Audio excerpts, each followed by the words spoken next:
இன்ஸ்டாகிராமில் நேற்று ஒரு மெசேஜ். நான் என்னோட ஃபாலோவர் ஒருத்தர் இந்த வீடியோ சென்ட் பண்ணி என்ன பண்ணுறான்னு கேட்டிருந்தாங்க. இந்த வீடியோவில் என்ன பண்ணுறாங்க, அதோட ப்ரோஸ் அண்ட் கான்ஸை அனலைஸ் பண்ணிடலாங்களா? Hi, this is Ilayasankar. நீங்கள் சிவில் ரிலேட்டடாக யூஸ்ஃபுல் கண்டென்ட்ஸ்க்கு இந்த பேஜை ஃபாலோ பண்ணி வச்சுக்கோங்க. வீடியோ கட்டுற உங்கள் ஃப்ரெண்டுக்கு மறக்காமல் இந்த வீடியோவை ஷேர் பண்ணி விடுங்க. ஆக்சுவலி நீங்கள் வீடு கட்டையில் மூளை மட்டும் பார்க்குறதுக்கு ஒன்று அந்த ரைட் ஆங்கிள் ஸ்கேல் வச்சுருப்பாங்க, இல்லைன்னா டைலை வச்சு பார்ப்பாங்க.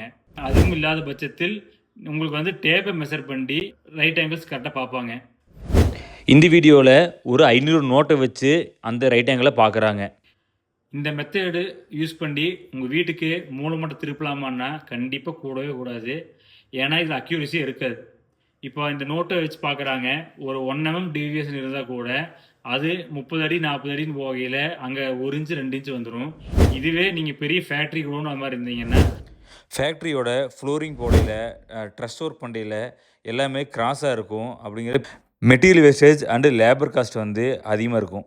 இப்போ என்ன பண்ணலாம் அப்படின்னீங்கன்னா, கண்டிப்பாக இதுக்கான மெஷர்மெண்ட் ரைட் ஆங்கிள் டூல் வச்சு பண்ணணும்.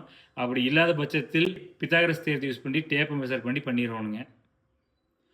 இதை எங்கெங்கெல்லாம் யூஸ் பண்ணலாம் அப்படின்னா, இது எங்கேயா இருந்தாலும் சரி இந்த மெத்தடை பயன்படுத்தாதீங்க. சிவில் ரிலேட்டடாக இந்த மாதிரி வீடியோ இருந்தால் சென்ட் பண்ணுங்கள். அதோட ப்ரோஸ் அண்ட் கான்ஸை அலசி ஆராய்ஞ்சிடலாம். நாளைக்கு பார்க்கலாங்களா?